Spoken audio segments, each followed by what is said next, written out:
आपका स्वागत है एक बार फिर से इस नए वीडियो के साथ। तो स्टूडेंट, आप सभी के लिए मैंने अभी तुरंत क्या किया है, ऑब्जेक्टिव का जो सेशन था वो वीवीआई ऑब्जेक्टिव लेकर के आया था, जिसमें पार्ट 1 दिया है मैंने। पार्ट 1 यानी हैज 1 लगा हुआ होगा उसमें, और पार्ट 2 भी दूंगा। तो आप लोग पहले पार्ट 1 को कंप्लीट कीजिए। और ये जो मेरा वीडियो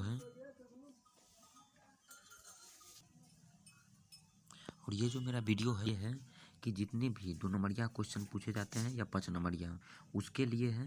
तो आप लोग घबराएंगे नहीं, बहुत ही अच्छी तरह से इनको कंप्लीट कर लेंगे। और इसके बाद मैं लेटर राइटिंग भी लेकर के आ रहा हूँ।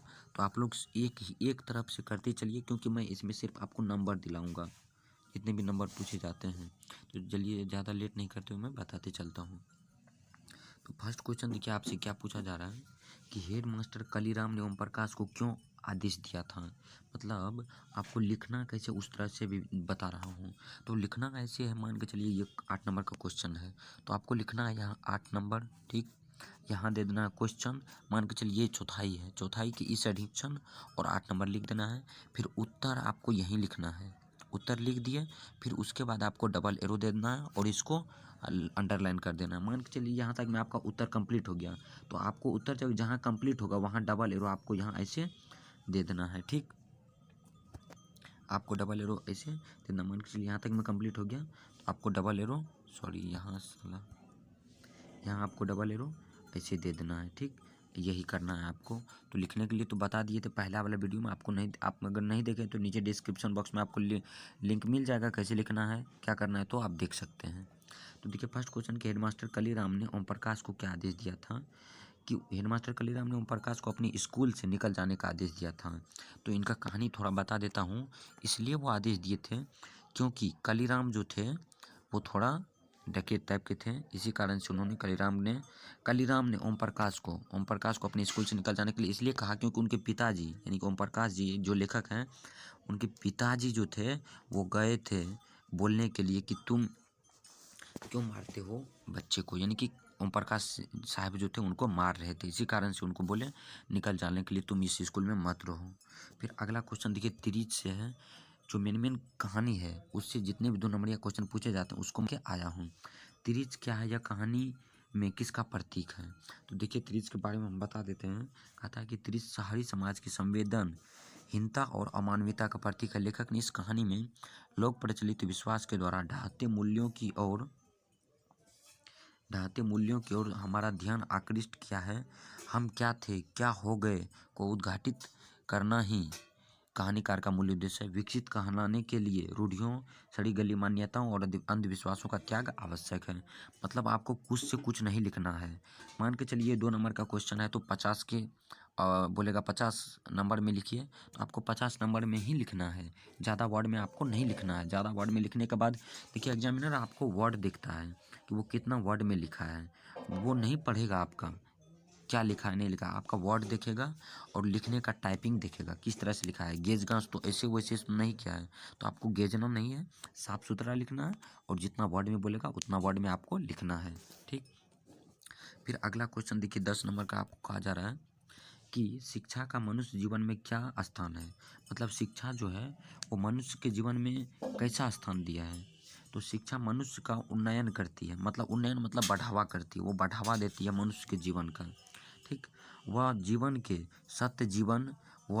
सत्य जीवन जीने के तरीके में मदद करती है, मतलब वो अच्छी तरह से सही राह पे चले, यही शिक्षा का मूल्य उद्देश्य है। तो यही आपको पूछा जाता है। तो इसी तरह से 2 नंबर का पूछेगा तो उसी तरह से आपको आंसर देना है। फिर बोलता है लाहना सिंह ने बोधा के प्रति किस त्याग का परिचय दिया था। मतलब लाहना सिंह जो थे पहले उनसे प्यार करते थे बोधा से, तो उनके प्रति इन्होंने किस तरह का त्याग का परिचय दिया था। तो सूबेदारनी के वचन को लाहना सिंह भरोसे के साथ सूबेदार तथा उसके पुत्र बोधा सिंह की रक्षा अपनी जान देकर पूरा करता। मतलब कहीं युद्ध होता है वहाँ, तो लाहना सिंह जो थे उनको बचाने के लिए क्या किए, बोधा सिंह को बचाने के लिए उन्होंने अपना त्याग को, जान को निछावर कर दिया। तो यही लिखना है आपको, अपने शब्द में भी आप लिख सकते हैं, आपको सिर्फ एक बार पढ़ लेना है क्या बोला जाता है क्वेश्चन। फिर अगला कहता है कि सूरदास कृष्ण को जगाने के लिए क्या क्या उपमा गढ़ते हैं। मतलब ये आपको कविता से लिया गया है कि सूरदास जो हैं वो कृष्ण को जगाने के लिए, मतलब वो अपनी भाव से क्या क्या बतलाते हैं। मतलब ब्रजराज कुंवर जागिए, कमल के फूल खिल चुके, मतलब वो कहते हैं ब्रजराज कुमार आप जग जाइए, कमल के फूल खिल चुके हैं, आप क्यों सोए हुए हैं। कुमोदनियों का समूह संकुचित हो गया है, कम सदृश हाथों वाले कृष्ण जागिए, मतलब हे श्री कृष्ण अब आप क्यों सोए हुए हैं, यहाँ कमल के फूल खिल चुके हैं, कुमोदनियों का समूह संकुचित हो गया है, तब भी आप सोए हुए हैं, तो आप जगिए। तो आपको मैंने जिस तरह बता रहा हूँ कि आप अपने वर्ड में भी लिख सकते हैं, ठीक। फिर अगला क्वेश्चन पूछा जाता है कि तुलसी ने अपने किन किन दुर्गुणों का बखान किया है। तो तुलसी जो थे वो राम जी से नहीं कह करके सीता जी को कहते हैं, और वो कौन कौन बात कहते हैं, क्या क्या वो अपनी उपमा गढ़ते हैं सीता जी के पास। तो तुलसी ने दीनता और दरिद्रता का बखान किया है, मतलब कहने का अर्थ ये है कि हे सीता जी आप राम जी से कहिए कि मेरा दिन जो है वो बहुत ही ख़राब चल रहा है, बस खाने के लिए कुछ नहीं है, मैं भर दिन आपका ही नाम करता रहता हूँ। तो उनको बताइए ना, सीता जी से कहते हैं उनको बताइए ना राम जी को। तो यही बात कहते हैं कौन, तुलसी जी सीता जी से, ठीक। फिर अगला क्वेश्चन कहा जा रहा है कि मैं हृदय की बात रे मन, यह कौन कहता है और किससे कहता है। मतलब मैं हृदय की बात रे मन, ये कहीं से एक लाइन उठा के ले लिया है और पूछता है कि ये बात कौन कहता है और किससे कहता है। मतलब गाँव का घर नरावर उसके स्मृतियों में आते हैं, उस गाँव में जब भी कोई लड़का परमेश्वर उसका निंदा करते थे, परंतु अब अदालतों का चक्कर लगना पड़ता है, इसलिए ज्ञानेंद्र पति ने अपने गाँव को सबों की जन्मभूमि बताई गई है, ने अपने गाँव को सबों की जन्मभूमि बताई। मतलब यही बोला जाता है इस कहानी में के पंक्ति से कि गाँव का जो घर होता था पहले वहाँ पर पंच परमेश्वर होते थे, मतलब पंच ही सारा बातों को निपटाते थे, पहले कोर्ट कचहरी की ज़रूरत नहीं होती थी। तो वही ज्ञानेंद्र पति जी कहते हैं कि अब जो हो गया है, कोर्ट आ गया है, अदालत आ गया है, किस तरह से पेश आता है, गलत आदमी को भी सही आदमी को भी गलत बनाया जाता है और गलत को सही बनाया जाता है, ये कौन सा अदालत आ गया है, पंच परमेश्वर क्यों गाँव से उठ गए हैं, तो उसी बातों को ये बताना चाहते हैं। फिर अगला क्वेश्चन कहा जा रहा है कि भ्रष्टाचार की जड़ क्या है, क्या आप जेपी के विचारों से सहमत हैं। मतलब जेपी मतलब जयप्रकाश नारायण। इलेक्शन का खर्च, मतलब उनका यही जड़ है भ्रष्टाचार का। चुनाव का खर्च, जो बोला जाएगा वही लिखिएगा आप, बहुत ज़्यादा है, मतलब इलेक्शन का जो खर्च होता है उसमें ज़्यादा खर्च कराया जाता है। इलेक्शन का खर्च क्या गरीबों में बांट दीजिए, ये हो सकता है, तो ये कितना अच्छा हो, तो यही बोला जाता है। तो वही है, इलेक्शन का खर्च, चुनाव का खर्च बहुत ज़्यादा है, यही भ्रष्टाचार की जड़ है। करोड़ों रुपये खर्च चुनाव में खर्च होते हैं, एक तरफ गरीबी हटाओ का नारा लगाएंगे, समाजवाद का नारा, चुनाव का खर्च ब्लैक मार्केटियर लोगों से इकट्ठा करेंगे, अनकाउंटेड मनी, करोड़ों रुपये जिसका कोई हिसाब नहीं, कोई किताब नहीं। जेपी चिल्लाते रहे इस चुनाव पद्धति में आमूल परिवर्तन होना चाहिए, चुनाव खर्च कम करना चाहिए, लेकिन जेपी की किसी ने नहीं सुनी, परिणाम था मात्र सत्ता पलट। मतलब वहाँ सत्ता पलट की सिर्फ बात हो रही थी, लेकिन जेपी की बातों पर कोई ध्यान नहीं देते थे। तो जेपी बहुत ही अच्छे व्यक्ति थे, जेपी के बारे में आप सब पढ़े होंगे, तो जो यहाँ मैंने बताया उनको अगर लिख दीजिएगा तो 1 नंबर हो जाएगा। फिर अगला कहता है कि अगर मनु में यानी मनुष्य में वाक शक्ति न होती तो क्या होता। मतलब वाक शक्ति, बोलने की शक्ति नहीं होती तो क्या होता।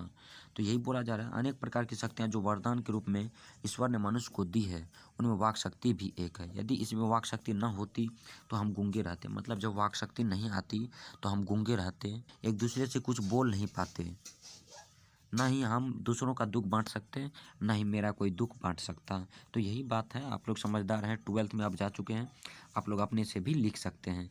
तो मैंने आज के इस वीडियो में इतना ही मिलेगा, फिर अगला वीडियो जाएगा वो ऑब्जेक्टिव के लिए आएगा, जिसमें फिर से 100 ऑब्जेक्टिव लेकर के आ रहे हैं जो वेरी इंपॉर्टेंट होगा। तो आप लोग ज़्यादा सपोर्ट कीजिए, दोस्तों को बता दीजिए कि इस चैनल के माध्यम से 10th की भी तैयारी कराई जा रही है और 12th की भी तैयारी कराई जा रही है। तो 10th और 12th की जितने भी आपके भाई बहन हैं तो उनको बता दीजिए, बहुत ही अच्छी तरीके से तैयारी कराई जा रही है, सो आप लोग को पता ही होगा। तो आज के लिए इतना ही, फिर मिलेंगे नेक्स्ट वीडियो।